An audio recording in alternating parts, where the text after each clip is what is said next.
itu seperti itu. Sebenarnya enggak. Kalau dengan tim seperti ini untuk dalam 1 bulan mendapatkan UMKM sih cukup ya. Berarti kita akan punya setidaknya itu 8 video gitu dalam 1 bulan yang dimiliki oleh teman-teman. Nah, nanti tinggal dijadwalkan saja ya.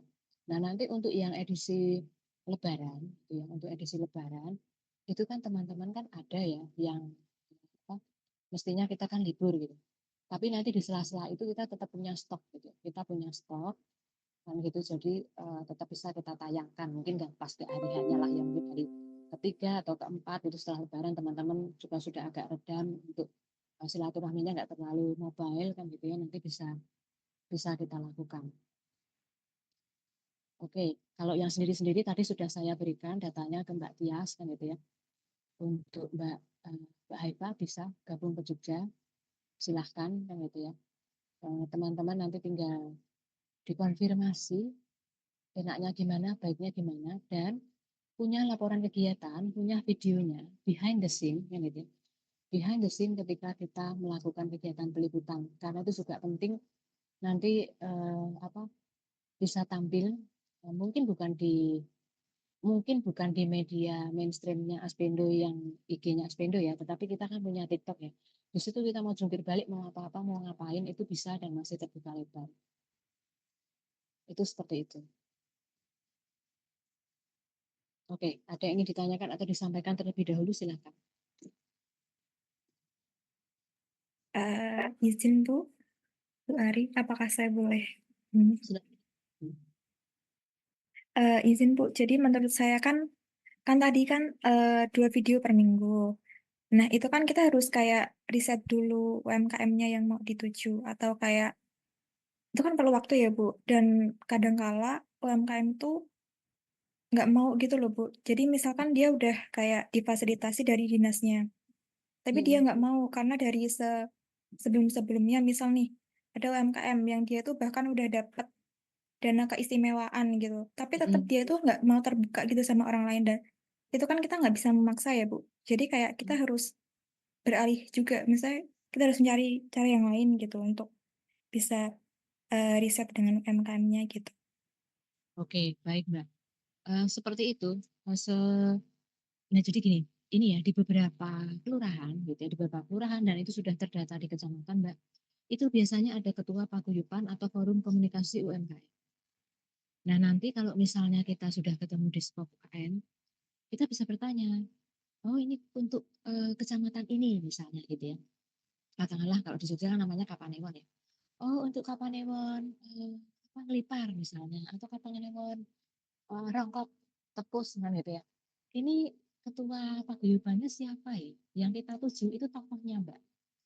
Jadi itu juga yang saya lakukan biasanya nanti untuk pendekatan ya tokohnya. Oh ini bisa penjenengan ke sini sini sini. Nah, itu nanti beliau sudah menunjukkan itu seperti itu. Jadi untuk kekhawatiran atau kecemasan seperti ini bisa kita antisipasi ya. Tadi seperti saya sampaikan.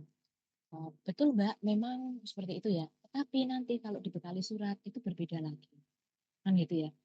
Tidak terbuka atau sebagainya. Kita juga bisa menyampaikan secara persuasif. Niki lho, jenengan jenengan ke dipromosi kan. Makanya penjenengan itu tentang mriki kan gitu ya. Itu pendekatan-pendekatan seperti itu, pembicaraan-pembicaraan yang lebih persuasif dan yang menenangkan UMKM itu biasanya nanti akan mudah untuk dicapai kan gitu ya. Ketika kita mau ngapain, bangun dulu Mbak trustnya kan gitu. Dibangun dulu kedekatannya. Tadi kalau misalnya Mbak Ainur menyampaikan, Bu itu kan butuh waktu ya lama. Bisa kok kita sebentar menyampaikan itu secara singkat maksud tujuan kita secara persuasif dengan baik. Kalau UMKM itu merasakan manfaat, merasakan benefit dari yang sudah kita sampaikan, mereka menangkap, itu tentu akan luar biasa. Ini ya yang, nah ini juga saya pengen mendorong teman-teman itu untuk lebih bisa berkomunikasi, belajar juga berkomunikasi kan gitu ya. Bagaimana menyampaikan maksud dan tujuannya bahwa yang kita lakukan itu juga bukan hanya untuk kita, untuk manfaat kita, tetapi juga memberikan manfaat kepada mereka bukan hanya jangka pendek, tetapi juga ini loh, nanti jangka panjangnya bisa seperti ini. Begitu Mbak Ainur.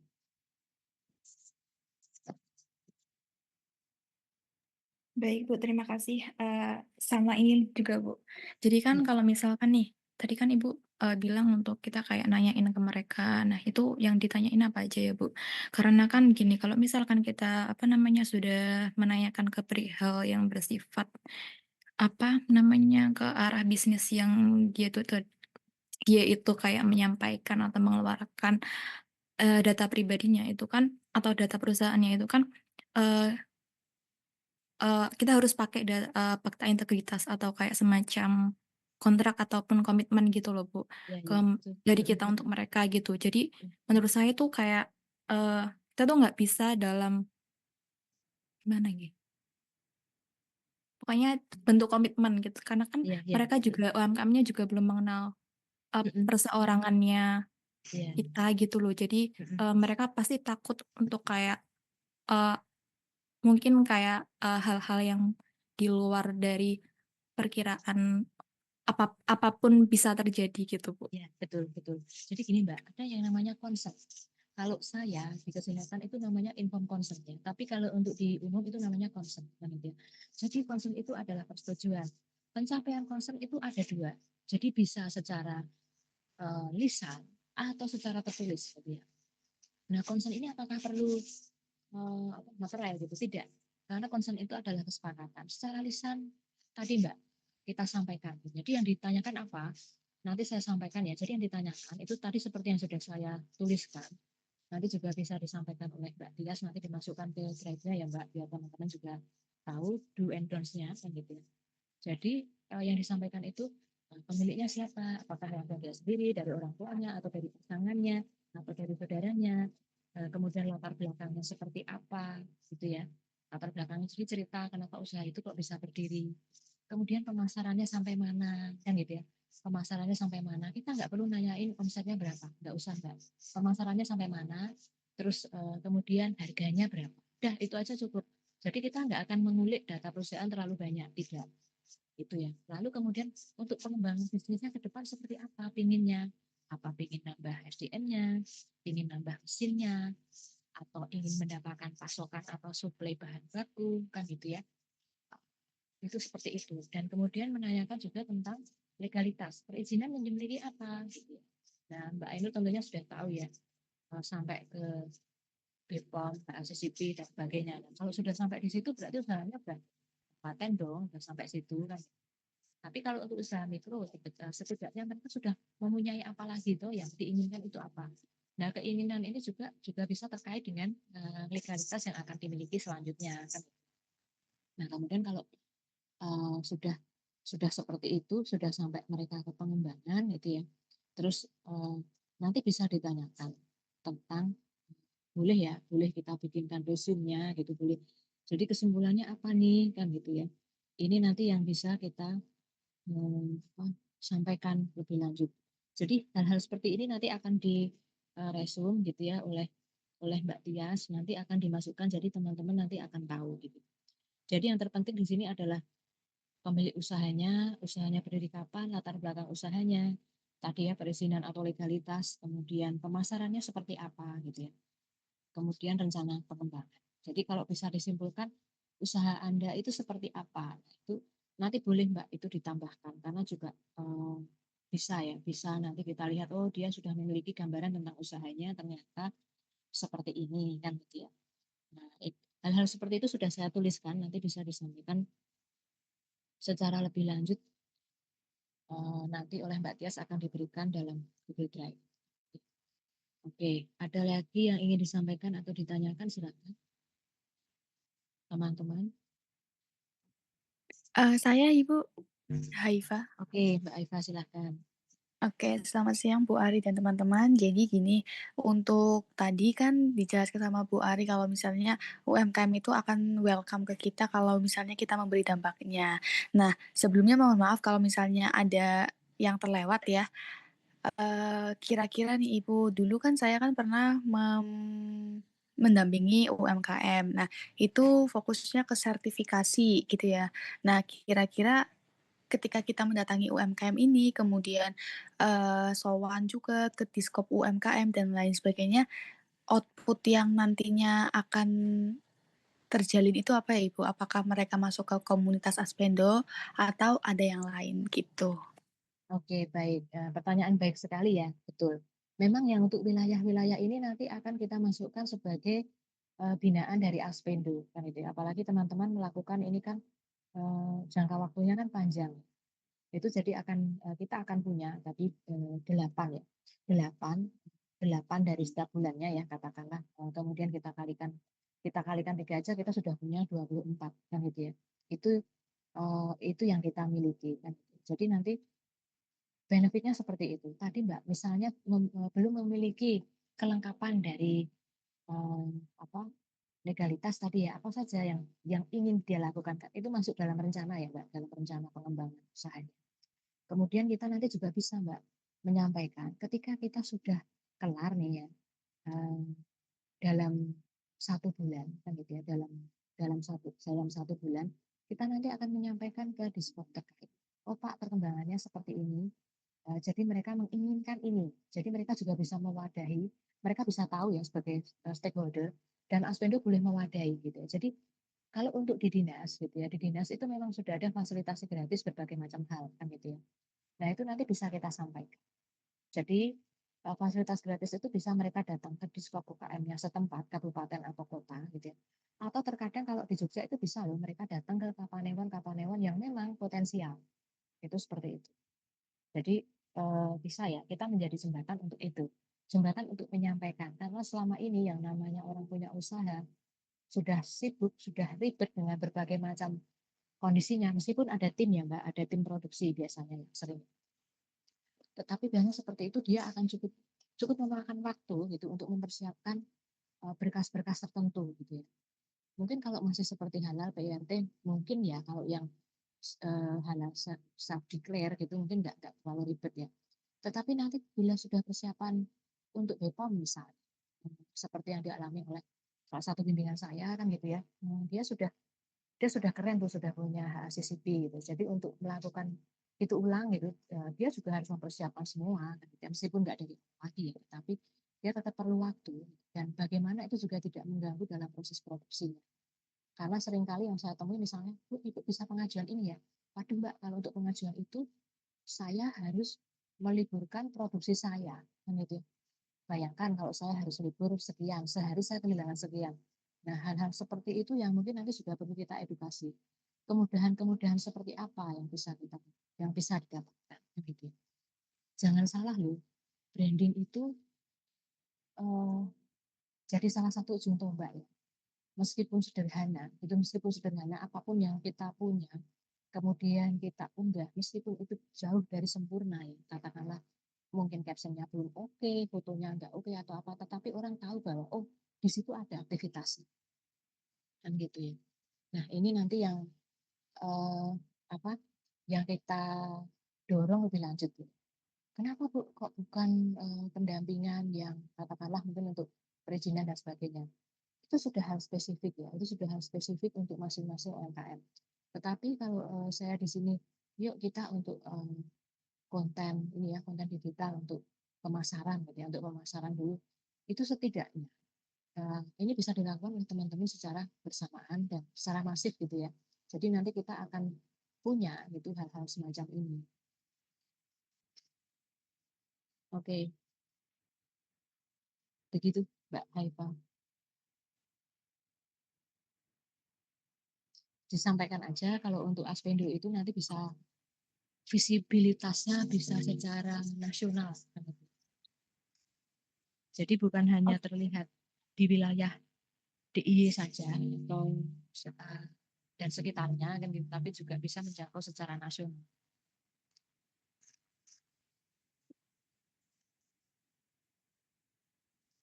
Oke, teman-teman ada yang ingin ditanyakan kembali atau disampaikan silahkan. Oke. Iya. Ya, baik. Jadi nggak apa-apa ya kalau ada temuan-temuan lain, Bu ini butuh ini. Nah itu nanti bisa kita list. Mereka ternyata butuh ini nih. tetap karena tadi kita sudah sowan, Pak, ini mereka butuh ini, kan gitu ya. Nah, Aspendo bisa apa nih? Kan gitu, Aspendo bisa apa nih? Itu nanti yang jadi Aspendo menjadi jembatan. Aspendo menjadi jembatan antara UMKM dan stakeholder Deswab UKM setempat. Syukur-syukur nanti kalau kita lihat seperti itu dengan kebutuhan berbagai macam kebutuhan yang ada, apa nih yang bisa dipegang oleh Aspendo? Jadi kalau kemarin misalnya di teman-teman yang di Ciputat, di Tangsel gitu ya, oh ternyata mereka belum punya NIP Bu, padahal usahanya sudah laris nih. Dia jual soto, jual soto pakai gerobak kan gitu, laris banget, tapi cuma punya NIP. Nah, nanti teman-teman apa yang ditemukan? Mungkin kalau NIP-nya sudah punya tadi ya, misalnya perizinan lanjutannya apa? Dia masih perlu apa? Nah, itu nanti juga perlu dalam list kita. Maka pertanyaan tadi ya, pertanyaan tentang rencana pengembangan usaha, itu yang masuk di sana itu nanti terkait legalitas, SPM, kemudian bisa tentang keuangan, kan gitu ya. Bisa tadi tentang proses produksi misalnya untuk mesin-mesin dan sebagainya, itu nanti bisa masuk di sana. Memang Mbak, Mas, nanti kalau ada pertanyaan, kira-kira bisa bantu nggak dari sisi keuangan, misalnya gitu ya, untuk peminjaman modal. Ya sampaikan saja Bapak Ibu harus ada tuh catatan keuangannya. Kalau sudah ada, nanti baru bisa untuk peminjaman modal. Itu hal seperti itu sering saya temui juga Mas Mbak, kan gitu. Jadi kita jangan heran kalau nanti kira-kira bisa nggak. Nah harus dilihat dulu kesehatan keuangannya. Kalau Bapak Ibu ada catatannya lengkap, komplit, ya mungkin layak Pak kalau untuk mendapatkan bantuan permodalan. Seperti itu. Tetapi kita tidak akan jauh-jauh masuk ke situ, gitu ya. Kita hanya menyampaikan informasinya saja.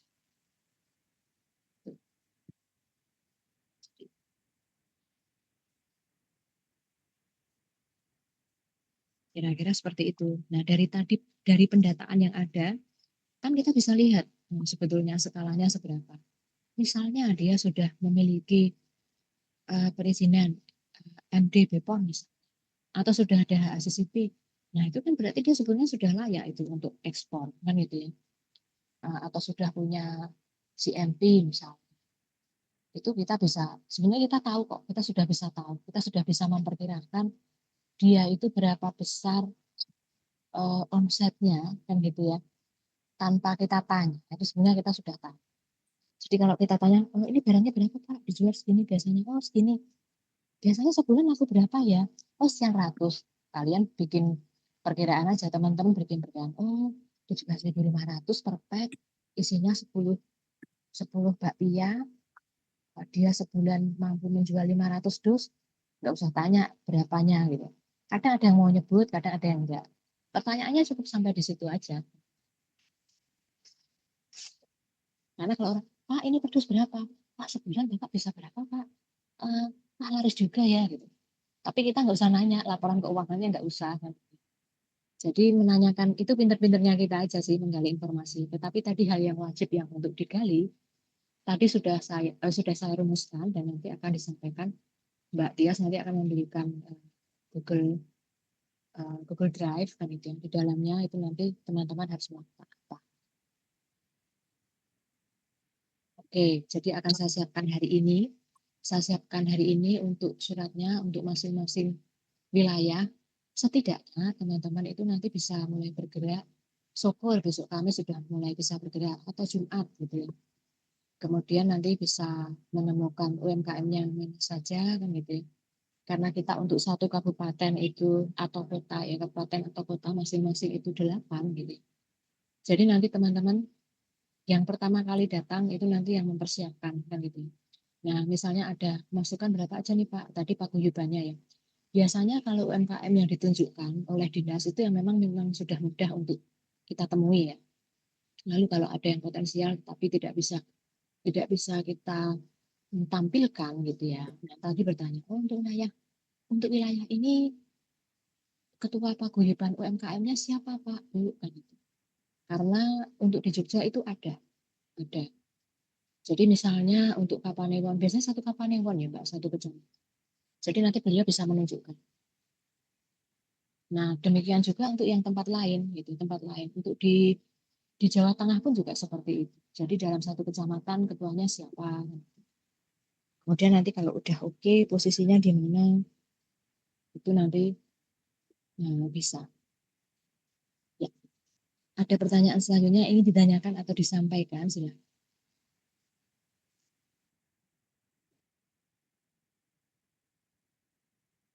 Izin bertanya lagi, Bu. Berarti nanti suratnya itu ke UMKM juga atau enggak ya, Bu?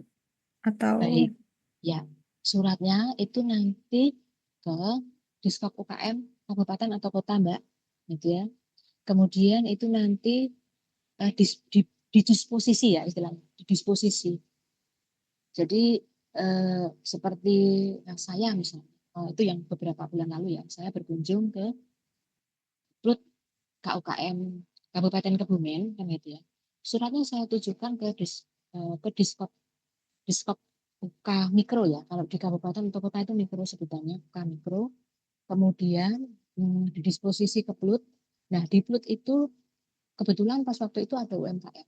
Kan gitu ya. Karena saya sudah memberikan surat itu, kemudian UMKM yang hadir itu ngobrol-ngobrol sama kami kan. Alurnya seperti itu, Mbak. Nah, nanti kalau kita sudah ada seperti itu, ada suratnya seperti itu dan beliau menunjukkan gitu ya. Oh iya, Mbak, nanti bisa ke sana, Mas, bisa ke sana ke sana. Udah suratnya aja nanti dibawa kan gitu ya. Nah, untuk UMKM yang nanti sudah kita tuju, sudah kita kontrak gitu ya, kontrak waktu dalam arti nanti eh, bisa dibuatkan surat kan gitu. Bisa dibuatkan surat. 8 UMKM dalam satu kabupaten yang akan kita unggah itu daftar UMKM-nya mana saja. Nanti dibuatkan satu surat aja. Jadi yang akan dikunjungi adalah UMKM 1, 2, 3, 4 sampai 8. Jadi suratnya nggak langsung ke 8 UMKM, tapi ada satu surat yang itu nanti kita bawa ke UMKM mana saja.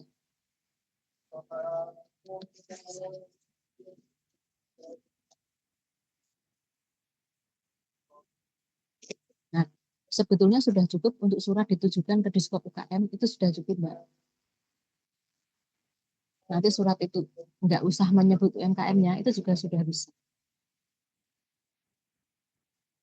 kalau kita langsung menuju ke UMKM-nya nggak boleh ya, Bu?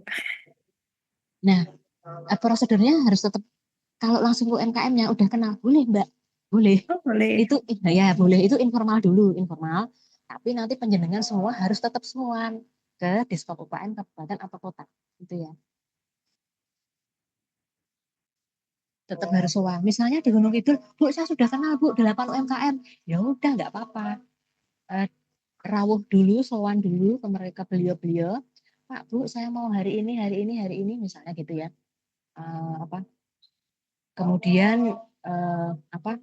Baru sowan ke dinas kabupaten kota setempat dulu. Jadi yang ditugaskan pertama kali dulu di awal itu yang ketuk pintu, kan dia itu yang ketuk pintu. Nanti akan menyampaikan kami dan teman-teman bla bla bla nanti akan bergantian untuk meliput 8 UMKM yang ada di sini kan gitu ya. Wah, kami ada ini timnya disampaikan aja. Nah, nanti kalau yang jadi tim pertama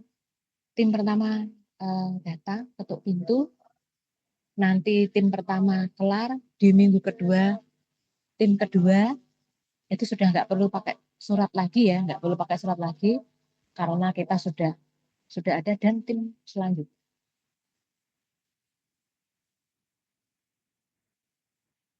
Nah, nanti tinggal untuk penjadwalannya rollingnya untuk empat kabupaten itu nanti silahkan dibagi saja.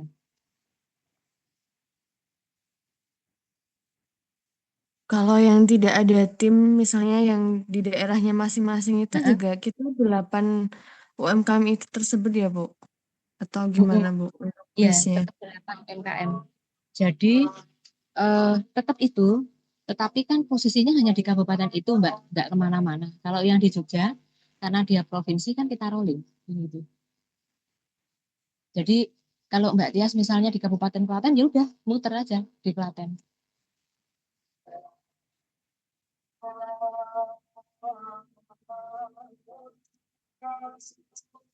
Berarti untuk yang rolling itu hanya yang berlaku di area Jogja aja ya Bu untuk Betul, teman-teman. yang rolling hanya di Jogja aja. Misalnya Mbak Dini di Banyuwangi, ya udah rolling aja di Banyuwangi kan gitu.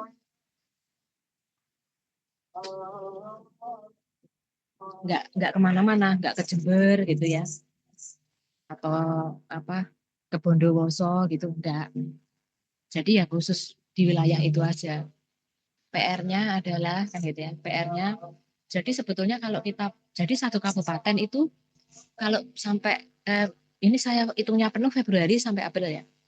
Itu satu kabupaten paling enggak ya sekitar 22 atau 24 kali lah UMKM yang akan ditampilkan. Itu sudah cukup representatif sih ya kalau menurut saya. Karena satu satu satu minggunya kan kita 2 ya. Kalau 4 minggu kan udah dapat 8 kan. 8 kali 3 kita dapat 24 UMKM.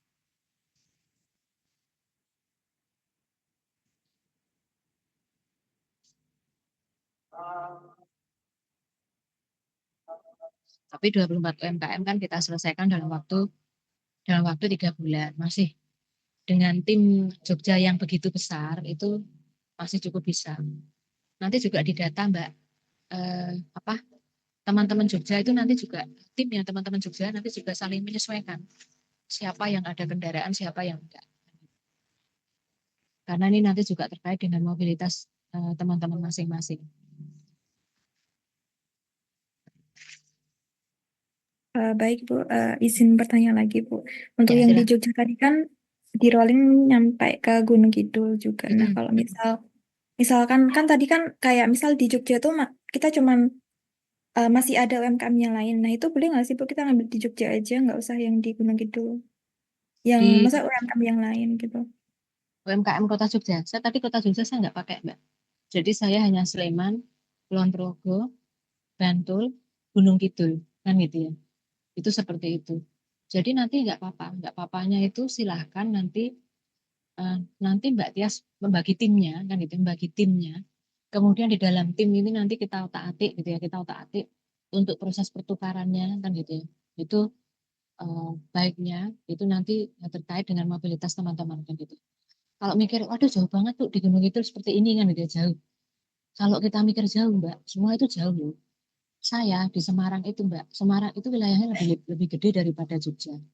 Ada 19 kecamatan dari bawah yang paling timur gitu ya sampai yang paling barat itu jaraknya udah sama dari pinggiran Semarang masuk ke kota Kendal Mubeng keliling ke sana-sana itu jaraknya sama jadi sejauh itu. Kalau untuk jangkauan Jogja itu sebetulnya nggak terlalu jauh ya. Karena kalau untuk area crowdednya itu area kepadatannya itu biasanya hanya di titik-titik simpul ya. Nah, nanti untuk teman-teman nanti tetap semua harus rolling, kan gitu. Yang di Gunung Kidul ngerasain yang di Kulon Progo masain Bantul, kan gitu. Ngerasain Sleman, kan jangan salah ya. Sleman itu yang sisi barat kan juga berbatasan dengan Kulon Progo, kan gitu. Itu juga bukan hanya Sleman yang Jalan Kaliurang, kan gitu ya. Bukan hanya Sleman daerah Condong Catur, Ngejayan, kan gitu, bukan. Tetapi kita bisa loh nanti sampai ke pojok area Minggir misalnya. Minggir itu baratnya kan sudah masuk Kulon Progo. Nah ini nanti di apa disampaikan saja. Kenapa perlu sowan ke Diskop UKM? Karena mereka kan akan ada mappingnya. Kan itu. Kira-kira berapa nih Mbak yang dibutuhkan? Oh, kami butuh 24 UMKM Bapak. Tapi nanti akan kita jadwalkan bergiliran. Kan gitu. Bapak Ibu kan gitu ya yang ada di dinas terkait.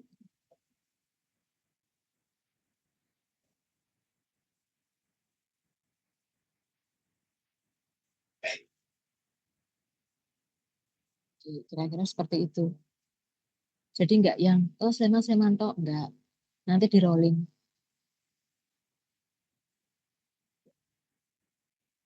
Oke, silahkan yang lain. Bila ada pertanyaan atau akan ada yang disampaikan, silahkan.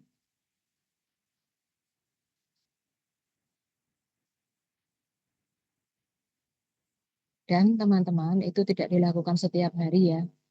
Jadi silahkan dalam 1 minggu itu untuk diatur jadwalnya, kan itu. Dan harus kesepakatan bersama dengan UMKM-nya. Misal UMKM begini, oh Mbak jangan cuma Sabtu Minggu ya, pesanan saya banyak nih. Ya nggak apa-apa kalau kita misalnya hadir di hari Senin atau di hari Selasa, di hari Rabu itu nggak masalah. Itu seperti itu. Karena biasanya memang UMKM itu kalau Jumat, Sabtu, Minggu itu memang golden time-nya mereka kan gitu ya buat jualan. Oke, ada yang ingin disampaikan atau ditanyakan silahkan.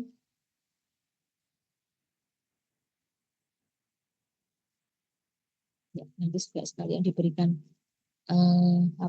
wilayahnya. Misalnya saya di Kapanewon, Sleman nih, daerah mana nih, kan gitu ya.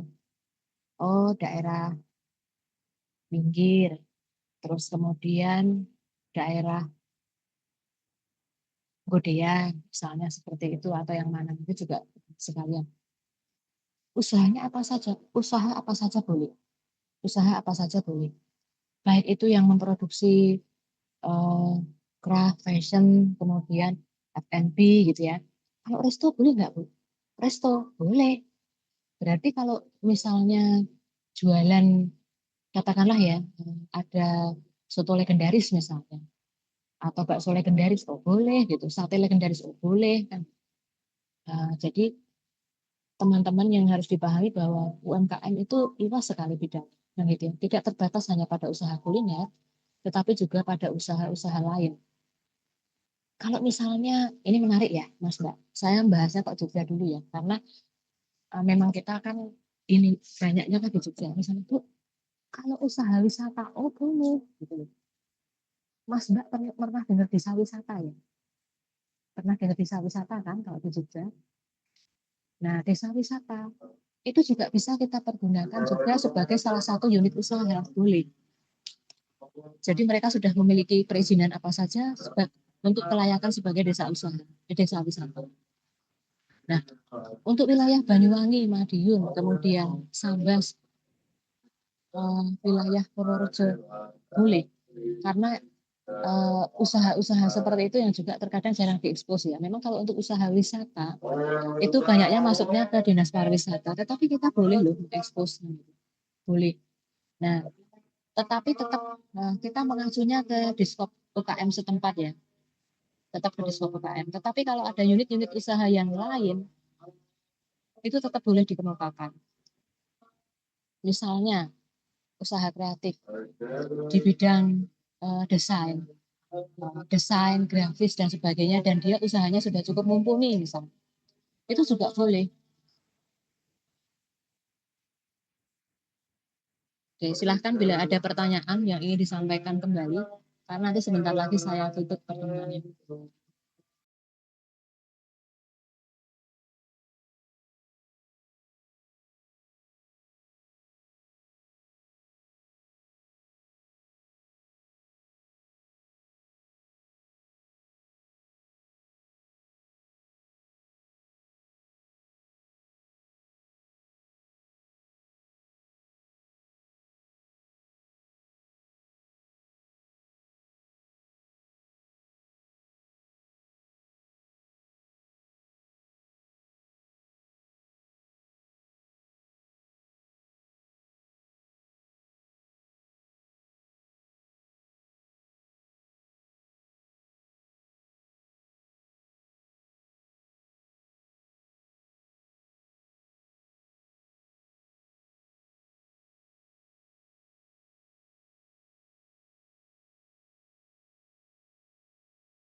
Dari tempat lain yang bukan area Jogja, bila ada yang ingin ditanyakan atau disampaikan kembali, silahkan.